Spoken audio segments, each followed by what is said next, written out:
जय हिंद साथियों, अंत्योदय एकेडमी में स्वागत है आपका। दोस्तों, एमपीपीएससी मेंस की संभावित डेट तथा वर्तमान में संचालित हमारी टेस्ट सीरीज के वीडियोस को देखने के लिए आई बटन पर क्लिक करें।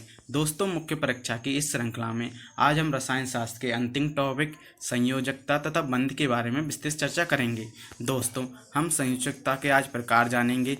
ये विशेषकर 3 प्रकार की होती। साथ ही हम नाभिकीय संलयन तथा नाभिकीय विघटन को देखते हुए बंध के विभिन्न प्रकारों पर भी विस्तृत चर्चा करेंगे। तो दोस्तों, स्टार्ट करते हैं हमारा आज का वीडियो।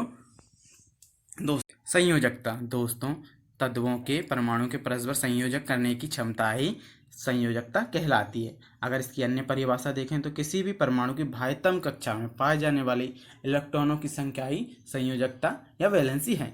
दोस्तों, आप उदाहरण स्वरूप सोडियम परमाणु को एक इलेक्ट्रॉन त्याग कर अक्रिय गैस जैसे कि नियोन आदि की इलेक्ट्रॉनिक व्यवस्था को प्राप्त कर सकता है, अर्थात वह अपना अष्टक पूर्ण कर लेता है।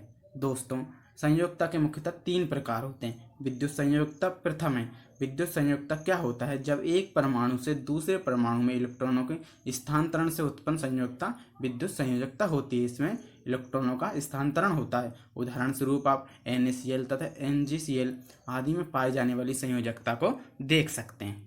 दोस्तों, इसके बाद आती है सह संयोजकता, कोवैलेंसी। दोस्तों, जैसा कि नाम से ही स्पष्ट है कि जब 2 परमाणु के बीच इलेक्ट्रॉनों की साझेदारी से जो संयोजकता उत्पन्न होगी वह सह संयोजकता होगी, क्योंकि इसमें इलेक्ट्रॉनों की शेयरिंग हो रही है, जबकि विद्युत संयोजकता में इलेक्ट्रॉनों का ट्रांसफर हो रहा था। दोस्तों, इसके बीच बने बंध को सह संयोजक बंध कहते हैं, जैसे हाइड्रोजन अणु तथा नाइट्रोजन अणु के मध्य पाई जाने वाली संयोजकता।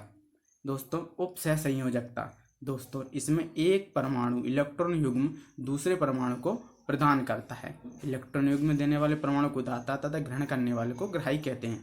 उदाहरण में आप अमोनिया, सोडियम हाइड्रोक्साइड, सल्फ्यूरिक अम्ल आदि में पाई जाने वाली संयोजकता को देख। दोस्तों, अब हम अष्टक नियम और बंध के बारे में जानेंगे। साथ ही अष्टक नियम व रासायनिक बंध में क्या संबंध होते हैं उनके बारे में चर्चा करेंगे। दोस्तों, अगर अष्टक नियम की परिभाषा देखा जाए तो वे परमाणु जिनके बाह्यतम कोश में 8 इलेक्ट्रॉन होते हैं वे अधिक स्थायी होते हैं, अर्थात इनमें इलेक्ट्रॉनों का आदान प्रदान संभव नहीं होता। यदि संभव होता है तो अत्यधिक ऊर्जा की आवश्यकता होती है।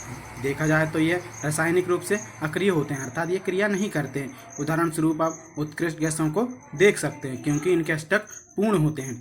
दोस्तों, वे परमाणु जिनके बाह्यतम कोश में 8 से कम इलेक्ट्रॉन होते हैं वे इलेक्ट्रॉन लेकर, देकर या साझा करके अष्टक नियम का पालन करते हैं तथा इस प्रकार ये 3 बंध बनाते हैं, जो इस प्रकार हैं। दोस्तों, सबसे पहला बंध है आयनिक बंध या विद्युत संयोजी बंध। दोस्तों, इसमें क्या होता है, 2 भिन्न विद्युत ऋणता वाले परमाणु के मध्य इलेक्ट्रॉन के पूर्ण स्थानांतरण से बने बंध होते हैं, अर्थात इनमें इलेक्ट्रॉन्स का ट्रांसफर होता है। ठीक है, जो परमाणु इलेक्ट्रॉन त्यागता है वे धनावेशित तथा जो परमाणु इलेक्ट्रॉन ग्रहण करता है वे ऋणावेशित होता है। इस प्रकार बने धनायन व ऋणायन के मध्य प्रबल विद्युत आकर्षण बल होता है। आप उदाहरण स्वरूप सोडियम क्लोराइड के बीच बने बंधों को देख सकते हैं। दोस्तों, अगर आयनिक बंधों की बनने की क्या क्या शर्तें हैं उनको देखा जाए तो इसमें निम्न बिंदु आते हैं। ऊर्ध्वपातन ऊर्जा का मान कम होना चाहिए। आयनन विभव या आयनन ऊर्जा या आयनन एंथैल्पी का मान भी कम होना चाहिए। अधातु परमाणु की वियोजन ऊर्जा भी कम होनी चाहिए दोस्तों, क्योंकि तभी इलेक्ट्रॉनों का ट्रांसफर संभव है। अधातु परमाणु की इलेक्ट्रॉन एंथैल्पी का मान अधिक होना चाहिए, जिससे ऋणायन आसानी से बन सके। दोस्तों, एक मूल ऋणायन व एक मूल धनायन के पास आने पर जो ऊर्जा बाहर निकलती है उसे जालक ऊर्जा कहते हैं, अर्थात एक मूल ऋणायन व एक मूल धनायन के पास पास आने से ऊर्जा का जो भी ह्रास होता है या जो ऊर्जा निकलती है वह जालक ऊर्जा है। दोस्तों, जालक ऊर्जा का मान जितना अधिक होता है आयनों के मध्य भी आकर्षण बल उतना ही अधिक होता है।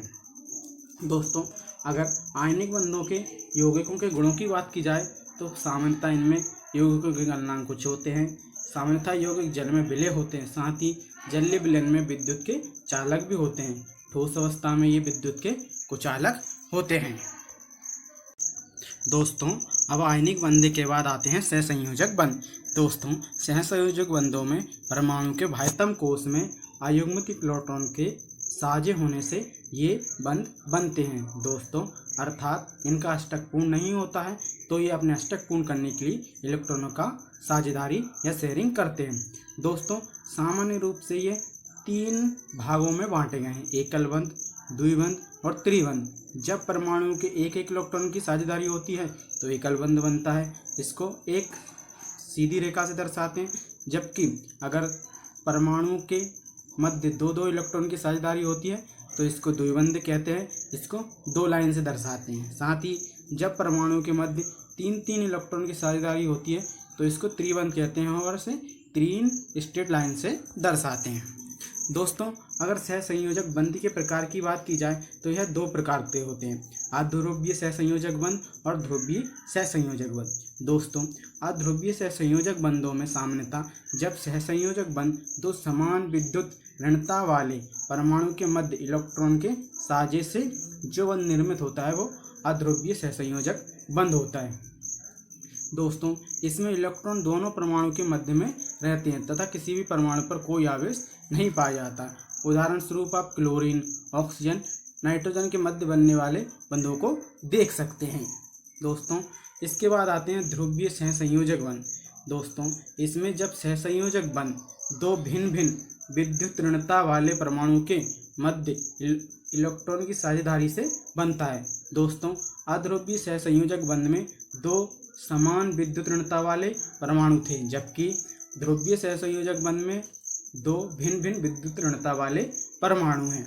दोस्तों, आगे बात की जाए तो इलेक्ट्रॉन अधिक विद्युत ऋणी परमाणु की ओर चले जाते हैं, जिससे उस परमाणु पर आंशिक ऋणावेश आ जाता है तथा दूसरे परमाणु पर आंशिक धनावेश आ जाता है। जबकि अध्रुवीय सहसंयोजक बंध में किसी भी प्रकार का आवेश नहीं आ रहा था। दोस्तों, उदाहरण स्वरूप आप NH3, HCl आदि के बंधों को देख सकते हैं। अगर इसके यौगिकों के गुण की बात की जाए कि सहसंयोजक बंध के यौगिकों के क्या क्या गुण होते हैं, उनमें सबसे प्रथम है ये विद्युत के कुचालक होते हैं। साथ ही इनका गलनांक व क्वथनांक भी कम होता है। दोस्तों, ये जल में अम्लीय हैं। अब बात के रूप में आप बेंजीन, ईथर तथा एसीटोन को देख सकते हैं। दोस्तों, अब आता है उप सहसंयोजक बंध। दोस्तों, जब बंध निर्माण में दोनों इलेक्ट्रॉन एक ही परमाणु द्वारा दिए जाते हैं, दोस्तों इसमें ना इलेक्ट्रॉनों की साझेदारी हो रही है ना इलेक्ट्रॉनों का ट्रांसफर हो रहा है, उसमें दोनों इलेक्ट्रॉन एक ही परमाणु द्वारा दिए जा रहे हैं, तो वहाँ कौन सा बंध होगा? उप सहसंयोजक बंध होगा वहाँ। दोस्तों, बंध के दोनों इलेक्ट्रॉनों पर दोनों परमाणु का अधिकार होता है, भले ही कोई एक इलेक्ट्रॉन का त्याग कर रहा हो। बंध के तीर के निशान से इसको दिखाते हैं। दोस्तों, परमाणु के पास कम से कम एक एकाकी इलेक्ट्रॉन युग्म होना चाहिए, तभी ये उप सहसंयोजक बंध बनेगा। दोस्तों, ग्राही परमाणु के पास कम से कम एक रिक्त कक्षक होना चाहिए, तभी ये इलेक्ट्रॉन इसको प्रदान कर पाएगा। उप सहसंयोजक बंध को डैटिव बॉन्ड भी कहते हैं। दोस्तों, अगर इसके बाद आता है आपका धात्विक बंध या मेटेलिक बॉन्ड। दोस्तों, नाम से स्पष्ट है कि धात्विक बंध धातुओं के परमाणु के मध्य बनेगा। इसमें धनावेशित आयन और संयोजी या मुक्त इलेक्ट्रॉन के मध्य आकर्षण बल के कारण यह बंध बनता है। दोस्तों, परमाणु के धनावेशित नाभिक यानी धनायन और मुक्त इलेक्ट्रॉन या संयोजी इलेक्ट्रॉन के मध्य पाए जाने वाला आकर्षण बल धात्विक बंध ही है। दोस्तों, जिन क्रिस्टल में धात्विक बंध पाया जाता है उनका ताप बढ़ाने पर चालकता कम होती है। तो इसके बाद आता है वान डेर वाल्स बल। दोस्तों, प्रकृति में ये बहुत कमजोर बल के रूप में जाना जाता है। क्रिस्टल में उदासीन अणु या परमाणु बहुत कमजोर या क्षीण बल द्वारा आपस में बंधे रहते हैं। दोस्तों, उदासीन परमाणु के मध्य क्षीण इस आकर्षण बल को वान डेर वाल्स बल कहते हैं। उदासीन परमाणुओं में ध्यान दीजिएगा, उदासीन परमाणु के मध्य क्षीण इस आकर्षण बल को वान डेर वाल्स बल कहते हैं। दोस्तों, इसके क्रिस्टल का गलनांक निम्न व कुचालक होता है। दोस्तों, वान डेर वाल्स बल के उदाहरण ठोस कार्बन डाइऑक्साइड, मीथेन, पैराफिन, बर्फ आदि हैं। दोस्तों, अब इसके बाद आते हैं हाइड्रोजन बंध पर। दोस्तों, हाइड्रोजन परमाणु तथा विद्युत ऋणात्मक परमाणु के मध्य बनने वाला बंध हाइड्रोजन बंध। दोस्तों, इसकी अनिवार्य शर्त है कि इसमें हाइड्रोजन परमाणु होना चाहिए। ये वान डेर वाल्स बल से अधिक प्रबल होता है। दोस्तों, ये आयनिक और सहसंयोजी बलों की तुलना में कमजोर होता है। साथ ही स्थायी द्विध्रुवों में अन्योन्य क्रिया के कारण भी हाइड्रोजन बंध बनता है। दोस्तों, क्रिस्टल का गलनांक इसमें निम्न होता है। अगर हाइड्रोजन बंध के उदाहरण देखा जाए तो HF तथा H2O हैं। हाइड्रोजन बंध ऊर्जा 5 से 30 किलो जूल प्रति मोल होती है। दोस्तों, सामान्यतः हाइड्रोजन बंध 2 प्रकार के होते हैं, अंतराणु व अंतःअणु। दोस्तों अंतःअणु में क्या होता है, इस बंध के बनने के परिणाम स्वरूप अणु का क्वथनांक व जल में विलेयता बढ़ जाती है, जबकि अंतःअणु में इस बंध के बनने पर अणु का क्वथनांक तथा जल में विलेयता कम हो जाती है। दोस्तों इसके बाद आता है मोस्ट इम्पॉर्टेंट टॉपिक, नाभिकीय विखंडन। दोस्तों नाभिकीय विखंडन की खोज जर्मनी के ओटो होन तथा उनके सहायक फ्रिट्ज स्ट्रेसमैन ने 17 अक्टूबर 1938 को की थी तथा इसकी सैद्धांतिक व्याख्या जनवरी 1939 में लीजेस मेटनर और ऑटो रॉबर्ट फ्रिट्ज द्वारा दी गई थी। दोस्तों सामान्यतः नाभिकीय विखंडन क्या होता है, इसमें किसी बड़े नाभिक का छोटे छोटे दो या दो से अधिक नाभिकों में टूटना नाभिकीय विखंडन है। दोस्तों नाभिकीय विखंडन के परिणाम स्वरूप या तो मुक्त न्यूट्रॉन प्राप्त होते हैं या गामा प्रोटॉन प्राप्त होते हैं तथा इससे एक उच्च ऊर्जा मुक्त होती है। दोस्तों इसके उदाहरण स्वरूप आप एक विस्तृत उदाहरण को समझ सकते हैं। जब यूरेनियम के नाभिक पर तीव्रगामी न्यूट्रॉन की बौछार या बमबारी की जाती है तो यूरेनियम का विखंडन हो जाता है। दोस्तों इसमें नोट करने लायक बात है कि यूरेनियम का परमाणु क्रमांक 92 होता है तथा परमाणु भार या द्रव्यमान 235 होता है।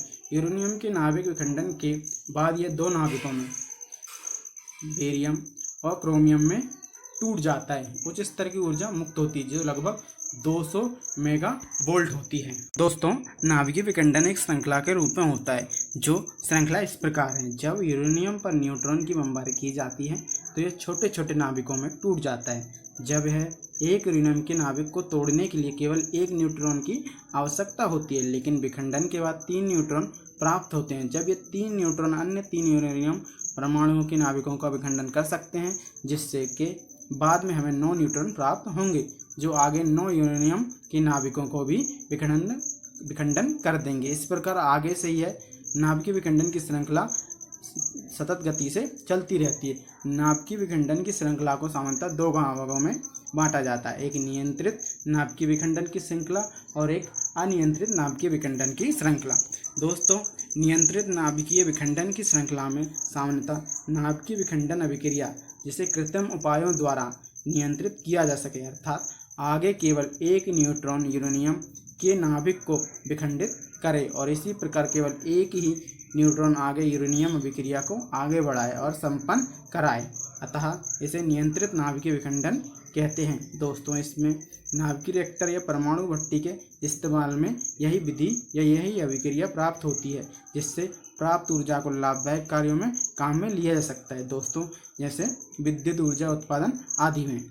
दोस्तों अनियंत्रित नाभिकीय विखंडन श्रृंखला में अभिक्रिया जिन्हें किसी भी उपाय द्वारा नियंत्रित नहीं किया जा सकता है, अर्थात आगे से आगे न्यूट्रॉन यूरेनियम को विखंडित करता जाता है और यह अभिक्रिया बहुत तीव्रता से चलती है जिसे नियंत्रित करना मुश्किल होता है। यह अभिक्रिया बहुत खतरनाक होती है तथा बहुत शीघ्र पूरी क्रिया संपन्न हो जाती है, जिससे बहुत अधिक मात्रा में ऊर्जा उत्पन्न होती है, इसलिए इसको अनियंत्रित नाभिकीय विखंडन श्रृंखला कहते हैं। दोस्तों इसी सिद्धांत के आधार पर परमाणु बम के विस्फोट होते हैं। दोस्तों इसका सबसे अच्छा उदाहरण नागासाकी तथा हिरोशिमा में हुए परमाणु बम थे। दोस्तों अमेरिका ने ही प्रथम बार परमाणु बमों का उपयोग किया था।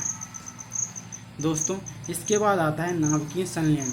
दोस्तों 1920 में एक अंग्रेज वैज्ञानिक ऑर्थर एडिंगटन ने सर्वप्रथम नाभिकीय संलयन का अवधारणा प्रस्तुत की थी।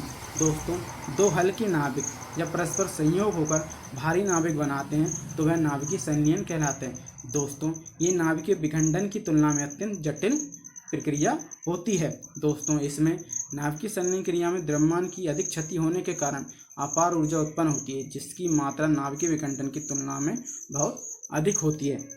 दोस्तों नाभिकीय संलयन अत्यंत उच्च ताप पर होता है, इसलिए संलयन क्रिया को ऊष्मा नाभिकीय अभिक्रिया भी कहते हैं। दोस्तों केंद्र पर नाभिकीय विखंडन का अगर मान देखा जाए तो ये ऊष्मा प्लस न्यूट्रॉन के इर्द गिर्द होता है। दोस्तों प्रत्येक संलयन में 3 MeV ऊर्जा प्राप्त होती है। नाभिकीय विखंडन तथा नाभिकीय संलयन से प्राप्त अपरिमित ऊर्जा को ही नाभिकीय ऊर्जा कहते हैं। दोस्तों अगर इसके उदाहरण को देखा जाए तो इसका सर्वोत्तम उदाहरण सूर्य है। दोस्तों सूर्य की ऊर्जा का कारण हाइड्रोजन परमाणु के परस्पर संयोग होने से हीलियम परमाणु का बनना है। दोस्तों इसमें हीलियम का बनना ऊष्मा, प्रकाश तथा ऊर्जा को उत्सर्जित करता है। दोस्तों अब हम कुछ इसके नाभिकीय विखंडन तथा नाभिकीय संलयन के महत्वपूर्ण उदाहरणों को देखेंगे। इसमें प्रथम उदाहरण है हाइड्रोजन बम। दोस्तों ये नाभिकीय संलयन पर आधारित बम होते हैं। इसमें सामान्यतः हाइड्रोजन के समस्थानिक ड्यूटेरियम और ट्राइटियम की आवश्यकता होती है। यूएसए, चीन, ब्रिटेन, फ्रांस, रूस, उत्तर कोरिया हाइड्रोजन बम का परीक्षण कर चुके हैं। इसकी खोज एडवर्ड टेलर द्वारा की गई थी। सामान्यतः इसको उच्च ताप व उच्च दाब की आवश्यकता होती है। दोस्तों इसके बाद आते हैं परमाणु बम। दोस्तों परमाणु बम नाभिकीय विखंडन पर आधारित होते हैं। इसमें ईंधन यूरेनियम, प्लूटोनियम तथा थोरियम से भी संभवता है। दोस्तों 6 अगस्त 1945 को हिरोशिमा पर लिटिल बॉय नाम का परमाणु बम गिराया गया था, जिसको विमान इनगोला के से फेंका गया था। दोस्तों 9 अगस्त 1945 को नागासाकी में फेटमैन नाम का बम गिराया गया था, जिसके विमान का नाम रॉकस्केयर था। इसकी खोज जे रॉबर्ट ओपेनहाइमर ने की है। अमेरिका प्रथम देश है जिसने परमाणु बम का उपयोग किया है। दोस्तों परमाणु बम संग्रहालय न्यू मैक्सिको में है।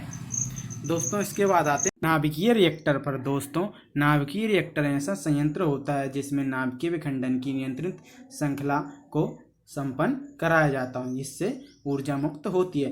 दोस्तों पहला नाभिकीय रिएक्टर वैज्ञानिक एनरिको फर्मी ने शिकागो में स्थापित किया था, जबकि पहला नाभिकीय पावर प्लांट 1954 में सोवियत यूनियन में द्वारा स्थापित किया गया था। दोस्तों इसमें ईंधन यूरेनियम व थोरियम होता है तथा इसमें नियंत्रक के रूप में कैडमियम की छड़ों का उपयोग किया जाता है तथा इसमें शीतलक CO2 होता है। दोस्तों इसमें परिराक्षक के रूप में कंक्रीट की दीवारों का उपयोग किया जाता है। दोस्तों इसमें मंदक के रूप में भारी जल तथा ग्रेफाइट का उपयोग होता है।